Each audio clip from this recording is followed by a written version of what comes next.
Welcome to the Human Capital Innovations Podcast, your go-to source for personal, professional, and organizational growth and development. We hope you tune in often for all things people management, organizational development and change, organizational leadership, and social impact related.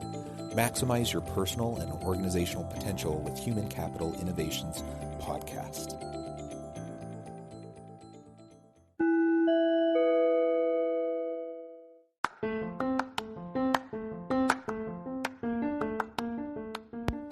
Welcome to the Human Capital Innovations Podcast. In this HCI podcast episode, I talk with Jahanzaib Ansari about AI and the future of work.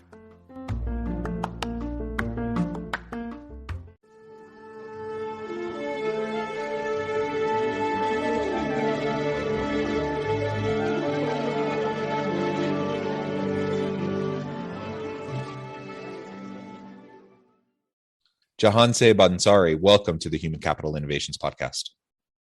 Thank you so much for having me, John. It's a great pleasure for me to be here today. It's a pleasure to be with you. I so appreciate you taking time out of your busy schedule to meet with me and share your insights with me and my listeners. Today, we're going to be talking all about artificial intelligence and implications for the future of work. Now, I'm sure this is the kind of topic that many people have heard at least a little bit about, but most of the time when people are talking about it, they don't actually know what they're talking about. It's people like me trying to interpret what I've heard experts say, but I'm not an expert in AI myself. And so, but now I have an expert in the room with me or virtually with me. So we can really dive on into this and really better understand what the implication, what the current state of AI is, what the implications are for things like diversity and unconscious bias, and really how it's feeding into the current workplace and the future of work. As we get started, I wanted to share Jahanzaib's bio with everybody. Jahanzaib Ansari is a keynote speaker, a lifelong learner, and the co-founder and CEO of Naukri, an AI video assessment tool, a leader in HR technology. Naukri works with Fortune 500 such as IBM and has been featured in numerous media outlets, including Forbes, Bloomberg, the Daily Mail, Huffington Post, TechCrunch, VentureBeat, and many, many other notable publications. He is often invited to share his thoughts on AI, the future of work, unconscious bias, and diversity at major events internationally. And again, it's a pleasure to have you. Anything else you would like to share with me or my listeners just by way of your personal background or context before we dive on in further? Thank you so much. No, I think that was great.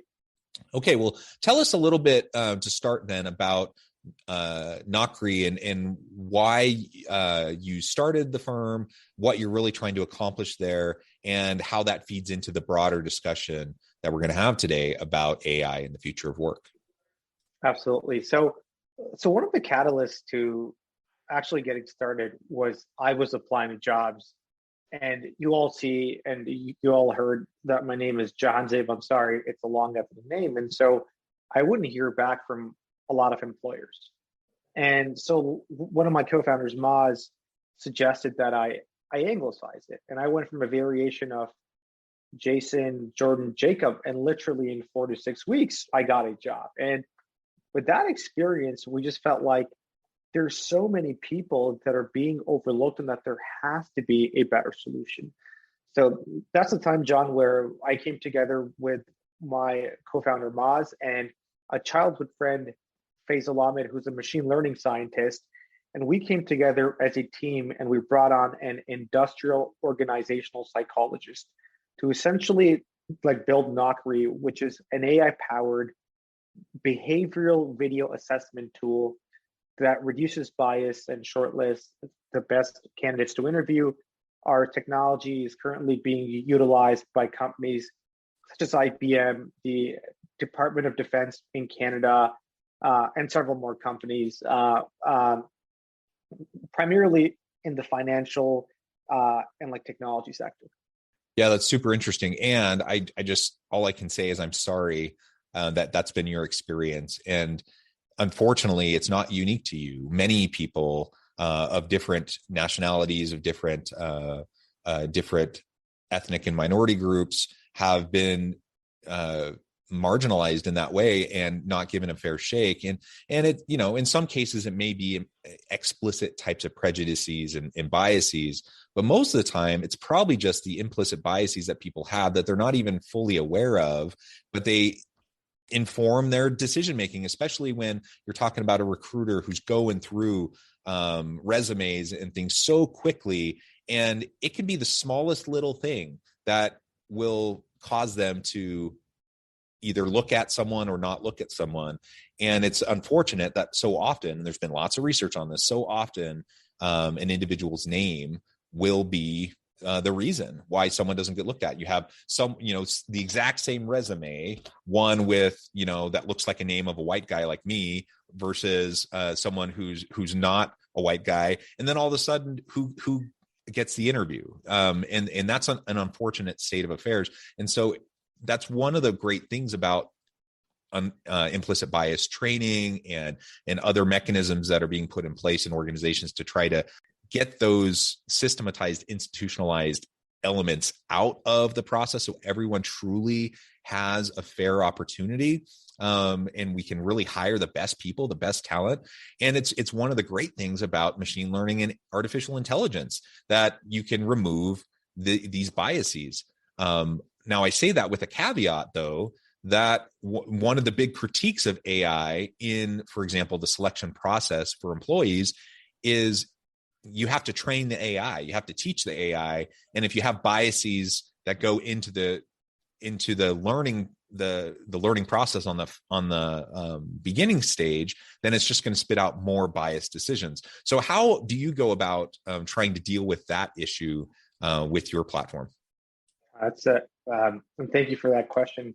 That's a great point, actually. And this is something that the industry has been struggling with. And I'll share with you that, like, one of the bigger secrets in our assessment industry is that the like majority of AI vendors, they train a lot of their like models on highly subjective and like biased data, such as historical performance or interviewer like ratings. If you take the case of Amazon, you know, it's a great organization, it's a great company, but they had to scrap their experimental AI resume screening tool after they found out that it was poorly scoring qualified female candidates due to like biased historical data. So essentially, it would throw them out and just hire like a bunch of dudes. And that behavior was just based on a bunch of dudes just hiring other dudes, right? So yeah, lo and behold, when you have a history of like successful candidates being white dudes and you feed that into the AI, it's going to produce more white dude candidates getting hired, right? Exactly. And so what we did is that we saw these problems, and we saw another sort of like video-based company that got in some hot water with, you know, emotional expressions and etc. So we obviously, as an organization that started off from the ground up with diversity in mind, I think it would be grossly unethical for us to you know, further like perpetuate it. And so we took a very, very like different approach, and we are an open box that is based on the world of industrial organizational psychology. So what we've done is that we've mapped out skills and competencies of what is scientifically correlated to success on a particular job role. So for example, what are the scientific attributes that makes a consultant extremely successful at their job role?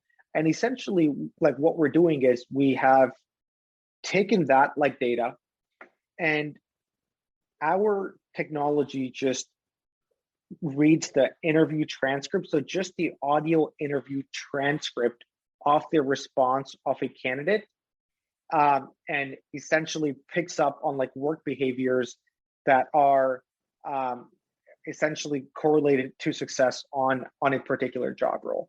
And so we're not training it like based on human performance or any interviewer like rating or historical performance. We're not looking at any like videos, so there's no expression or emotion. That's a can of worms as well. We're solely analyzing the audio interview transcript, and just taking a look at the behaviors that are popping in there. Yeah, well, that's interesting, and I'm familiar with some of these other companies and platforms like you described, and I'm aware of some of the hot water that people have been in, and I've even utilized a little bit of some of these other services myself just to test them out and see what they're like, and immediately those have been my concerns. Is yeah, you have to be super careful about what you're feeding into the algorithm, and if you want to get good information, good recommendations back. So that your approach seems much more solid. And I'm not an organizational industrial psychologist, but I am an organizational sociologist. That's what I got my PhD in. So I do a lot of crossover research in the social psychology space, and there's a lot of overlap there with IO Psych. And so I've done quite a bit of work in this space as well, just on the academic side with my research, but as well as doing consulting work and assessment work with organizations.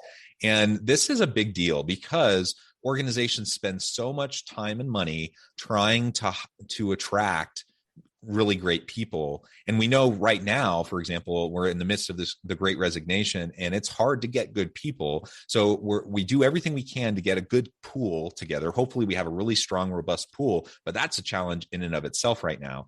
Once you do that though, we know that so many hiring decisions tend to be made based pretty much off of the interview.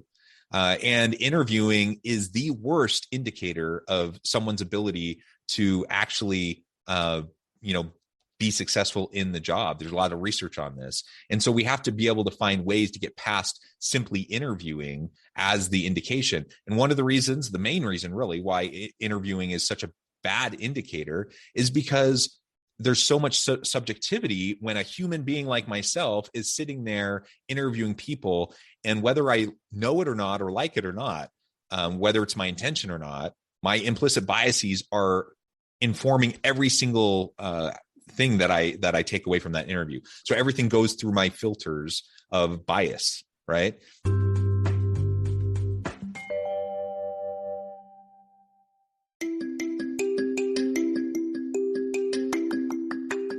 I'm excited to announce the publication of my new book from HCI Press, Bluer Than Indigo Leadership: The Journey of Becoming a Truly Remarkable Leader. Early in my adult life, I learned about an Asian proverb that translates as bluer than indigo. If you think about the color indigo, it is a brilliant, deep, and vibrant blue, what some would call the bluest of blues. To have something that is bluer than indigo is rare and truly remarkable. Contrary to popular myth, there is no one-size-fits-all or cookie-cutter approach to effective leadership. There's no silver bullet, no secret sauce, no go-to model that will solve all of our problems.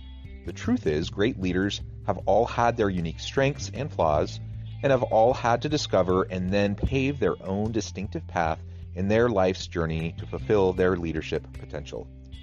Bluer Than Indigo Leadership will help you discover your own path and explore those ordinary, everyday actions that will help you respond to an uncertain future and produce extraordinary results for individuals, teams, and organizations.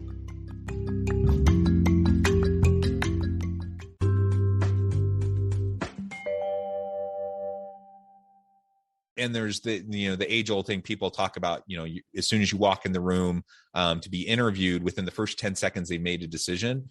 Well, more research recently has shown it's actually not 10 seconds. It's like a fraction of a second that interviewers, a human being interviewer, within a fraction of a second, when that person walks in the room or pops on the Zoom call or whatever, they're making judgments that inform the rest of the conversation and ultimately what their decisions will be. And that is insane that we trust ourselves that much amidst everything we know about psychology and implicit biases. And then that's what ends up happening. So that's why we tend to make so many bad hiring decisions.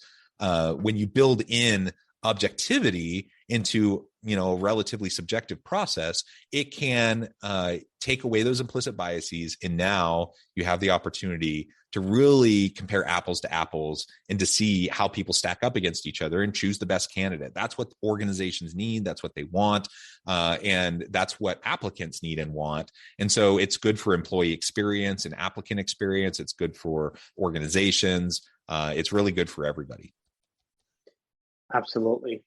Absolutely. No, that's a great point, actually. And I wanted to share is that I think having an objective process that is also like structured is so important. Because as you were saying, like companies, they end up like paying thousands and thousands of dollars for it. They spend on just the interviewing process, and then in the end, if they don't hire like the best candidates or they're churning, etc., then it's just such a loss of money. I think there's one more thing that I'd love to highlight here is that what we've been able to accomplish is essentially we have automated that objective like behavioral assessment. That's what we've been able to accomplish. And this just by itself like would cost the company so much money, hire IO psychologist, create like competency models for each job role. And we're able to just do this on the fly now, which has been tremendous.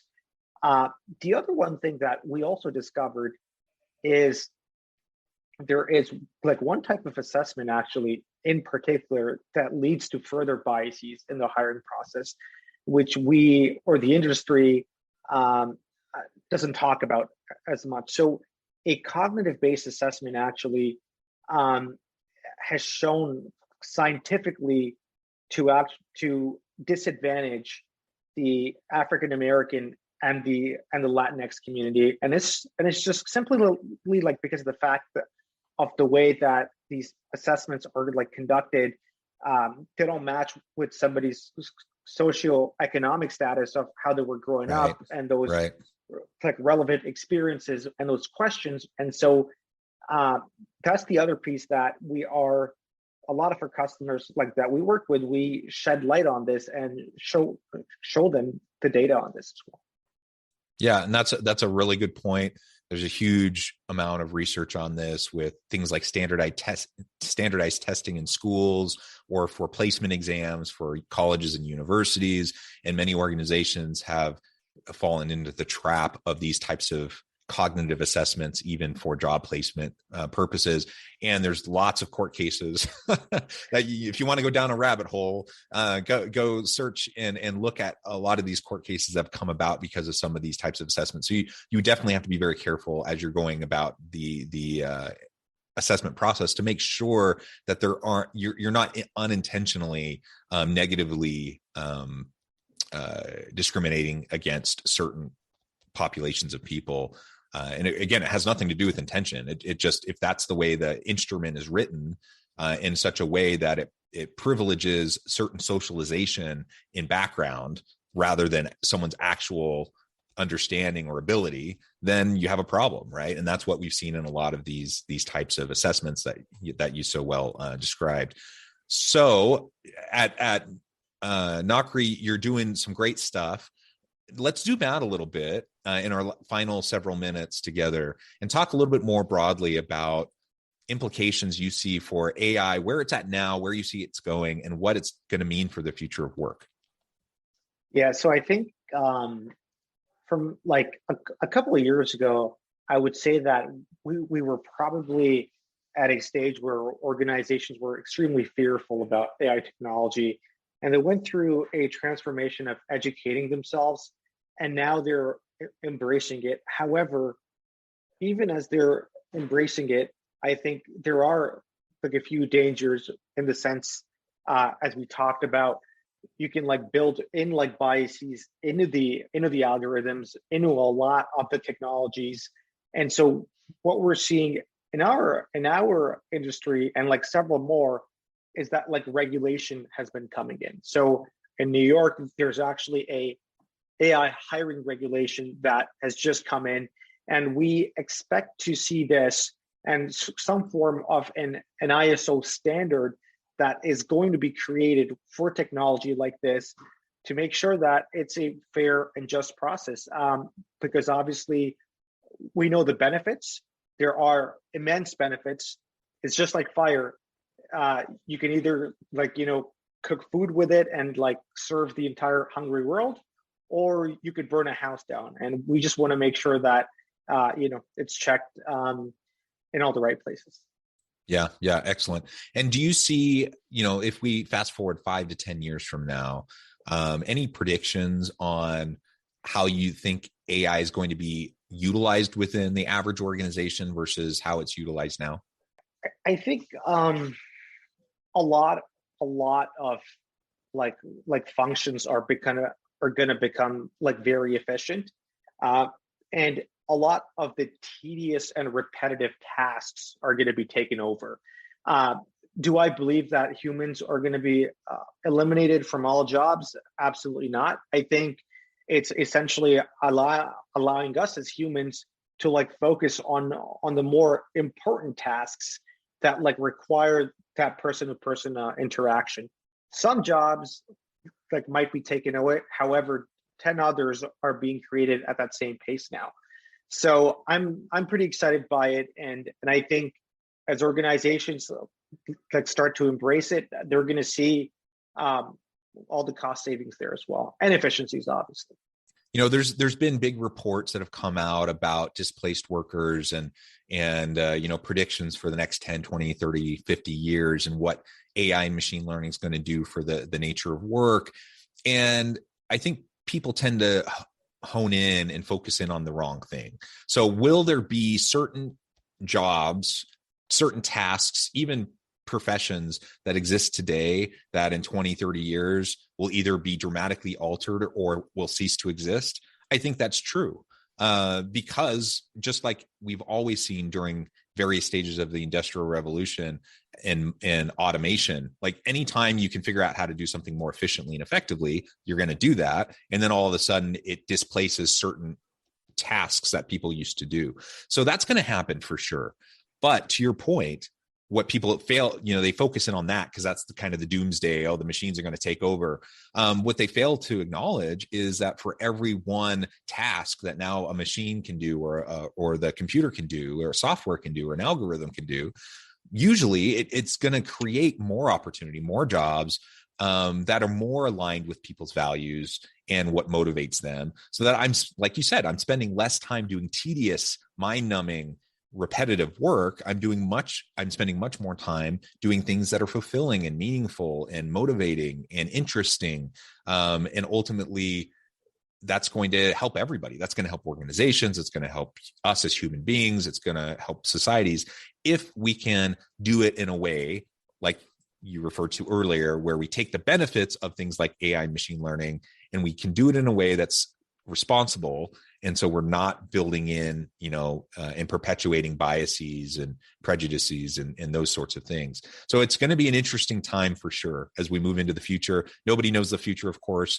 We could end up with some sort of a Terminator dystopian future. But I like to think that we're probably more likely to end up in more of a Star Trek utopian kind of a future. That's my hope anyways. And we'll see how things go in the coming years. Well, it has been a real pleasure talking with you today. I'm super pleased with the conversation. I appreciate all your insights. Before we close, I just wanted to give you a chance to share with listeners how they can get connected with you, find out more about your work, your team, and then give us the final word on the topic for today. Oh, great. And thank you for that, by the way. Folks, please feel free to reach out. My name is Jahanzaib Ansari. It's Jahanzaib. You can find me on LinkedIn. I'm more than happy to connect if you have any questions. And if you're interested in utilizing Nocri at your organization, please go on the website and book a demo. And like one of us is going to take care of you.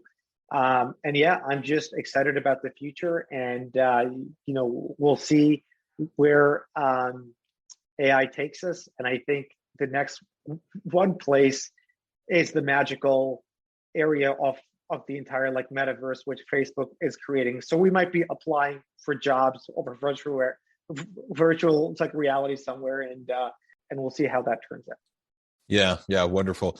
Thank you so much. It's been a pleasure. I encourage listeners to reach out, get connected, find out more about what Jahanzaib can do for you, please get connected. And as always, I hope everyone can stay healthy and safe, that you can find meaning and purpose at work each and every day. And I hope you all have a great week.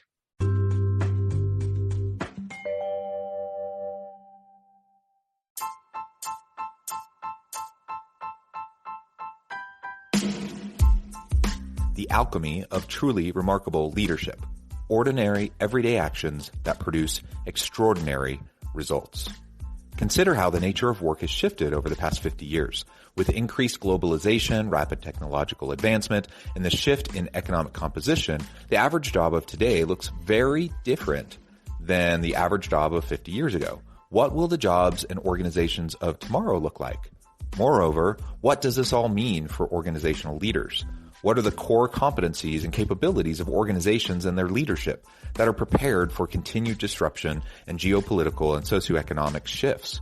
Regardless of what the future holds, increasingly, leaders need to be socially minded, data-driven, decisive, champions of talent, and disruptors of the traditional notions of leadership, teams, organizations, and work. The alchemy of truly remarkable leadership will help you to explore your own leadership competencies and capabilities and consider ways to apply and implement them into your workplace and personal life.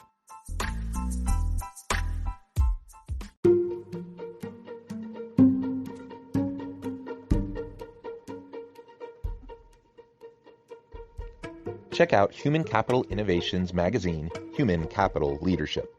Human Capital Leadership is a free, interactive e-magazine with the mission to help individuals, leaders, and organizations find innovative approaches to maximize their human capital potential.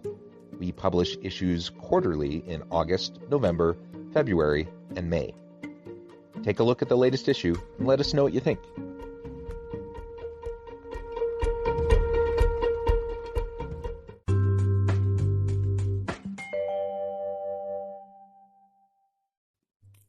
Thanks again for joining us for this episode of the Human Capital Innovations Podcast. I hope you stay healthy and safe and that you have a great week.